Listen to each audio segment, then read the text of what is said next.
queridos alunos da CEUNSP, sétimo semestre de Direito, né? A gente está dando continuidade, então, à nossa matéria Direito das Coisas, né? Direito Civil 6, Direito das Coisas. E hoje a gente vai falar da anticrese. Antes da gente começar a aula, eu queria só dizer que essa aula é aquela que nós teríamos da semana, né? Do dia 18 até o dia 22 de maio, né? Esclarecimento de quaisquer dúvidas, por favor, renatorgepinto@adv.oabsp.org.br, né? E também, a partir de hoje, eu entro ao vivo para esclarecimento de dúvidas no horário que seria da nossa aula. Na realidade, do horário em que nós estivéssemos em aula, eu vou pegar o primeiro horário. Vou ficar uma horinha com vocês.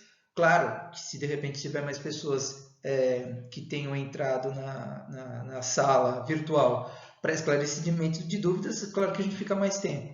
Mas, em princípio, eu gravo essas aulas, disponibilizo para vocês os links, né, para ficarem com as aulas gravadas. E agora eu vou, a partir dessa semana, eu vou entrar, então, no horário que seria da aula de vocês, tá bom? Então, fiquem atentos que logo em seguida eu passo já os endereços do link para vocês acessarem a aula virtual, tá bom? Vamos então, feito esse introito, vamos para a próxima tela.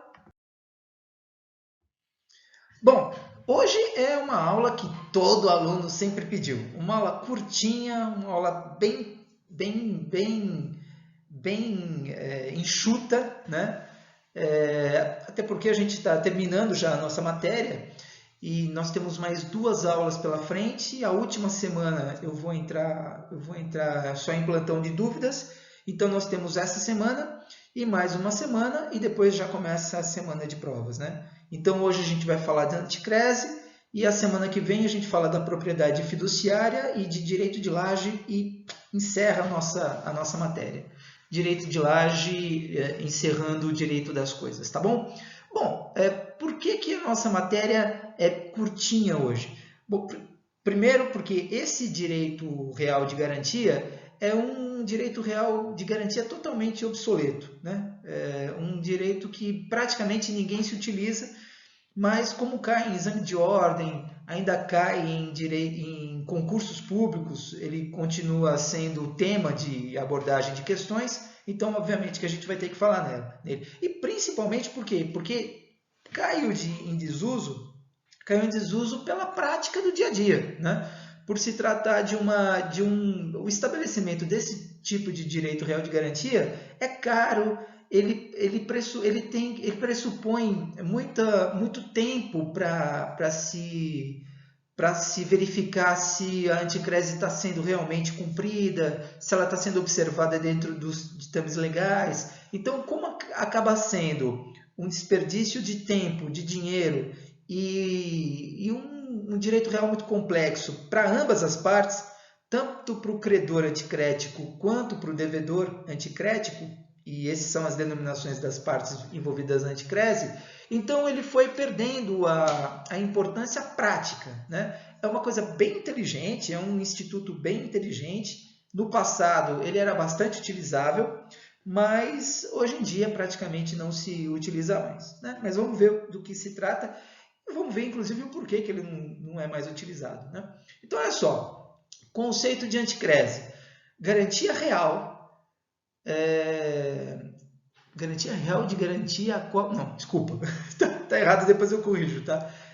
Direito real de garantia, né? Direito real de garantia que recai sobre bem imóvel do devedor, então é um direito real de garantia que recai sobre bem imóvel, né? Não bens móveis, mas bem imóvel do devedor, cuja posse é transferida ao credor anticrético para que este perceba os frutos e quaisquer outros rendimentos da coisa em compensação da dívida.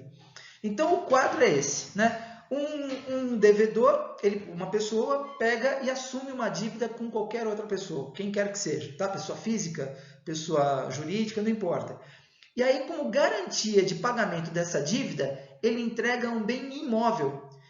E esse bem imóvel não é dado em hipoteca, como no outro caso que nós vimos, né? Não, ele é entregue para essa pessoa para que essa pessoa possa extrair desse bem imóvel os frutos e os rendimentos que esse imóvel possa dar, né? Então, assim, alguns raros exemplos, que é muito incomum, mas alguns raros exemplos em que isso poderá caber. Então, por exemplo, uma pessoa entrega a outra pessoa um determinado imóvel em anticrese para que essa pessoa, que é o credor, possa retirar rendimentos advindos, por exemplo, de aluguel. Então, o que acontece? Os aluguéis de um determinado imóvel, eles passarão pela anticrese a serem pagos para o credor anticrético. Uma vez que o credor anticrético tenha se satisfeito com o pagamento das dívidas, então ele passa a liberar esse imóvel para as mãos do seu antigo devedor, que agora tem a sua dívida paga, né? Uma outra situação é uma determinada pessoa que receba uma empresa, olha só, né? Uma sociedade empresarial, e que ele pegue dessa sociedade empresarial os frutos civis que ela passa a desenvolver. Então, por exemplo, ele pega a título de garantia os frutos disso. Então, por exemplo, a produção industrial, ou de repente os frutos dessa produção industrial, que seria dinheiro, por exemplo, né? Então ele tem uma dívida com o devedor, ele tem um crédito com o devedor, que é o proprietário daquela empresa, por exemplo, né? E aí o que acontece? Ele pega esse credor, ele fica fiscalizando a empresa para ver a produção dela, e aí ele pega e retira para si aquela parte dos rendimentos, dos lucros da empresa que fossem referentes àquele sócio, que é o seu devedor, né? Então imaginem a arquitetura econômica, financeira, de cálculos que isso gera em razão ou em benefício do credor. É muito grande, né? É muito grande.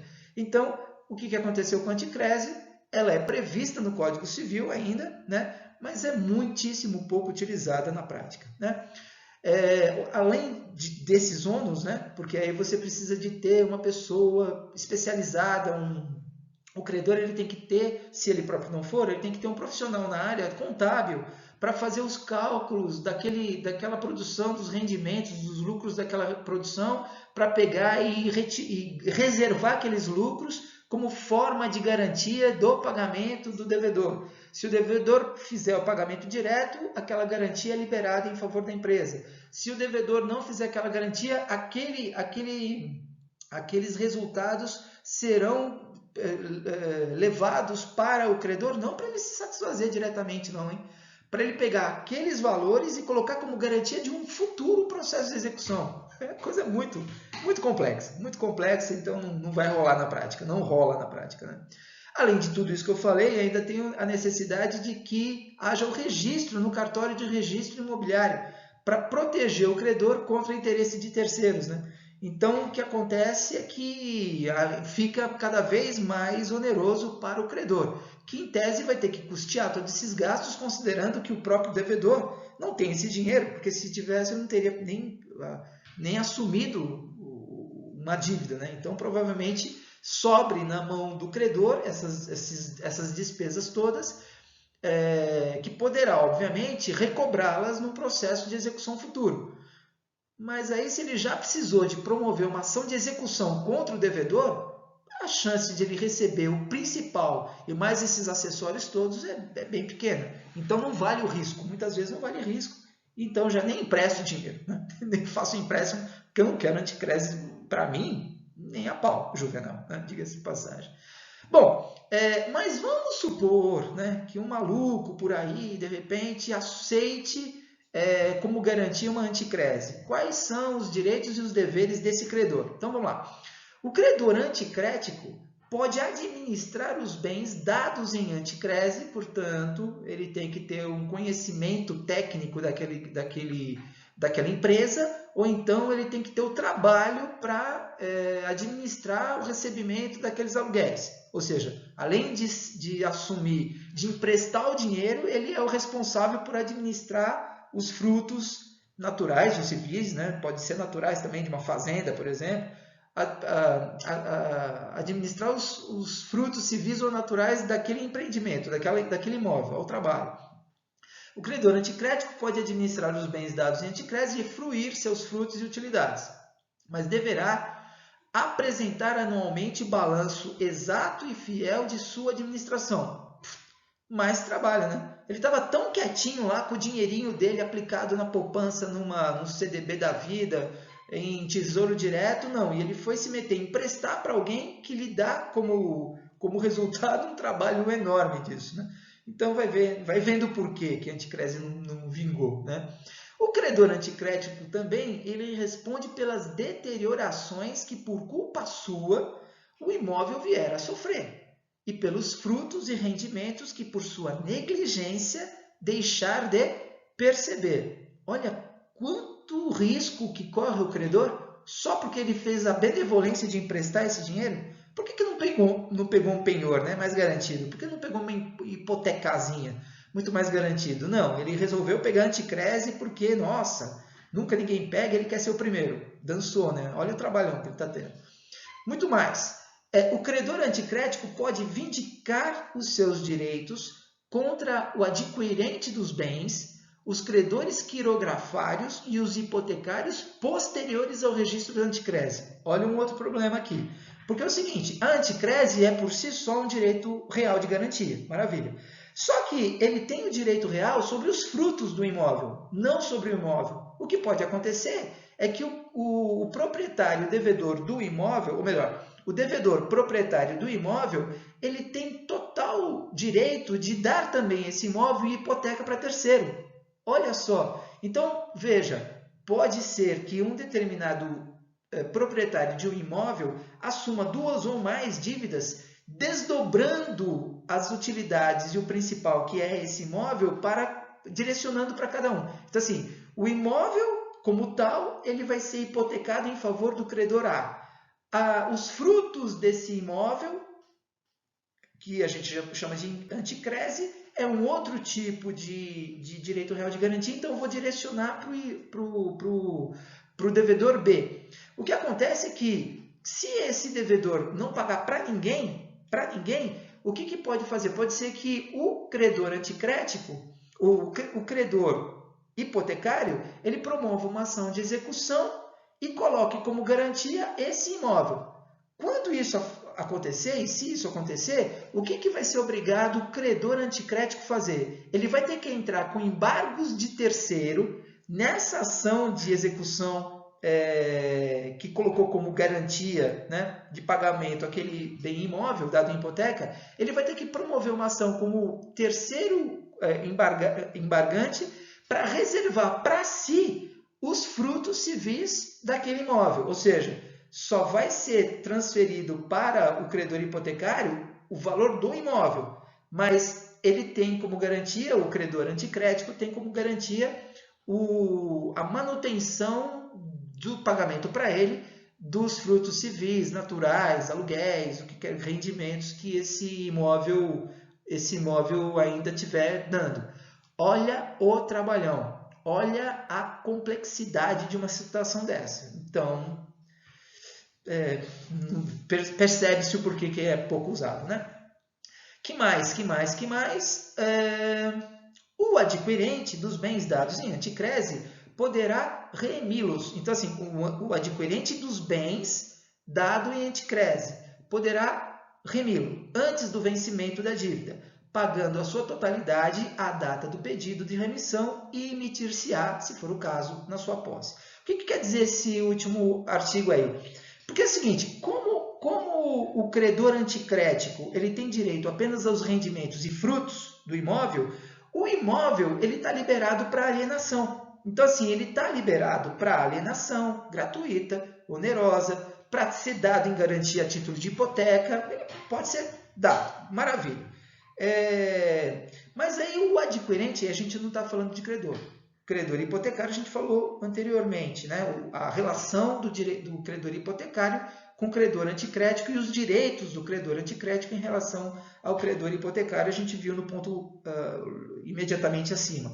Agora, pode ser que um determinado um determinado comprador assuma comprar um imóvel que foi dado em anticrese. Só que quando ele faz isso, de duas uma, ou ele compra esse imóvel e observa, mantém a anticrese, né? Ou então ele libera esse imóvel da anticrese fazendo o quê? Fazendo com que haja o pagamento integral do credor anticrético.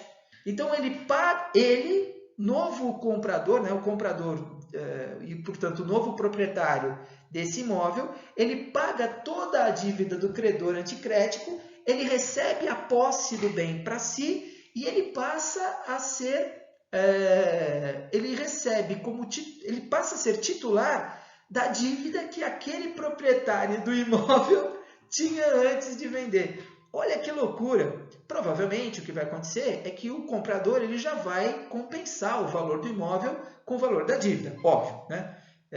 Muito provavelmente vai ser isso. Mas vocês conseguem reparar o trabalhão que isso dá? O trabalhão que isso dá? Então, o que acontece na prática? Não existe, né? Na prática, a anticrese ela não é utilizada. Não existe anticrese hoje, nos dias de hoje, né? Então, o que acontece é a alienação fiduciária em garantia, que, vai ser o tema da nossa próxima aula. E aí sim, quando a gente fala de propriedade fiduciária como forma de garantia de pagamento, aí nós estamos falando de uma garantia mesmo, de verdade, né? Com eficácia real mesmo, né?